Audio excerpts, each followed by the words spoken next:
Palwal Indian national लोक दल के कार्यकर्ताओं ने सरकार द्वारा लाए गए 3 कृषि अध्यादेशों का लघु सचिवालय पर विरोध प्रदर्शन कर सरकार के खिलाफ जमकर नारेबाजी की।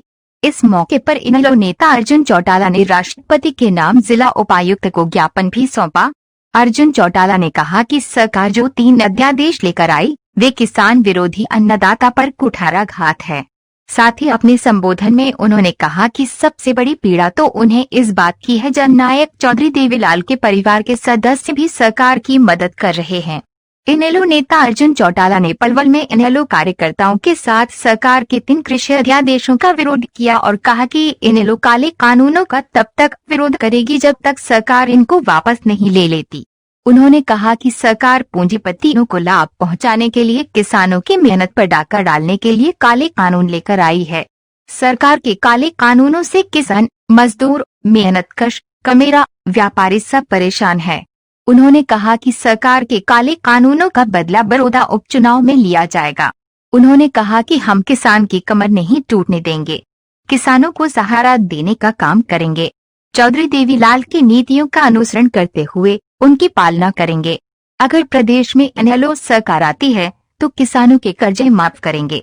बड़ौदा उपचुनाव को लेकर अर्जुन चौटाला ने कहा कि पूरे प्रदेश के साथ बड़ौदा का बच्चा इस सरकार से तंग आ गया है और इस उपचुनाव में इस सरकार को जड़ से उखाड़ फेंकने का काम जनता करेगी। उन्होंने कहा कि इस चुनाव पर किसानों पर हुई लाठीचार्ज इस सरकार के लिए घातक साबित होगा, क्योंकि इस सरकार ने किसानों के उस प्रदर्शन में किसानों के साथ गुंडे वाला बर्ताव किया। इस अवसर पर पलवल के जिलाध्यक्ष अजीत बॉबी और फरीदाबाद के जिलाध्यक्ष देवेंद्र चौहान के अलावा इनेलो के सैकड़ों कार्यकर्ता मौजूद रहे। पलवल से शीतल कुमार सैनी की रिपोर्ट। चैनल को लाइक और सब्सक्राइब जरूर करें।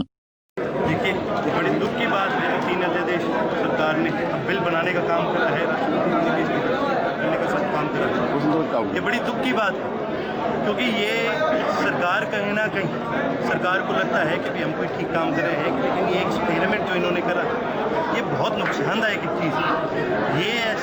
ये ऐसे कानून जो किसान को आर्थिक स्थिति से मारने का काम करते हैं, किसान को इकोनॉमिकली कमज़ोर करने का काम करते हैं, सोशली उनको कमज़ोर करने का काम करते हैं। ये 3 ऐसे कानून जो ना केवल किसान को अपनी ज़मीन से दूर करते हैं, बल्कि उनको एक ऐसी दिशा के अंदर लेके जाते हैं जहाँ जिस दिशा की वजह से उनको खेती छोड़ने पर मजबूर हो जाएगा।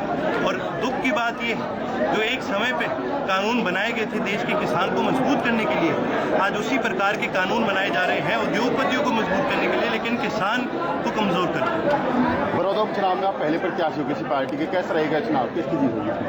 बड़ौदा उपचुनाव के अंदर अभी प्रत्याशियों की लिस्ट डिक्लेयर हुई नहीं, बाकी जो भी पार्टी जिम्मेवारी लगाती है वो हर पार्टी का कार्यकर्ता वहाँ पर पूरी तरह से निभाएगा। उपचुनाव जो है बड़ौदा का, मैं तो कई बार गया।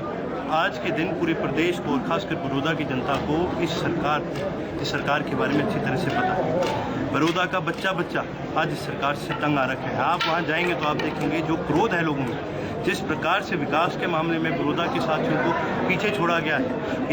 कई ऐसे गांव हैं जो लो लाइंग एरिया में है, जहाँ पर बारिश के समय में पानी इकट्ठा हो जाता है। कई गांवों के अंदर ढंग से एक्वायरमेंट नहीं हो रही। मतलब जिस तरीके से विकास होना चाहिए एक प्रदेश के अंदर, जिस प्रकार से चौधरी ओम प्रकाश चौटाला जी, जननायक चौधरी देवीलाल ने किया, आज उस प्रकार से एक भी विकास की कोई चीज़। किसानों पर जो लाठीचार्ज हुआ इसका असर पड़ेगा इस चुनाव में?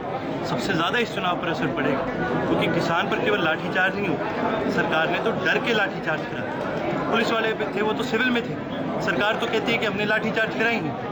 ये आज कैसा दर्शाता है कि ये सरकार लाठीचार्ज भी करती है और डरती भी है। ये सरकार आज इतनी ज़्यादा घबराई हुई है, आज इनके पता नहीं क्या हो रखा है कि इनको समझ नहीं है किस प्रकार से करना है। ये तो वहाँ उस किसान को पता नहीं था कि ये ऐसी चीज़ हुई। यदि उस किसान को पता होता कि इस तरह के हथकंडे अपनाएगी सरकार, तो ये जो लाठीचार्ज करने वाले आए थे लड़के, इनकी टांगों की लाठियाँ बना देते किसान। ये तो एक बड़ी दुख की बात है कि इस प्रकार से सरकार ऐसे ऊट पटांग हथकंडे अपनाती है। ये सरकार ऐसी है, दूसरों को गुंडा कहती है। ये गुंडे वाले काम नहीं है तो और क्या है? आप बताओ, सिविल के अंदर कोई आके किसी पे मार रहे हैं, बेसबॉल बैट से मार रहे हैं, ये गुंडों के काम नहीं है तो और क्या है? आज तो ये सरकार ने गुंडे पालने का काम करा है।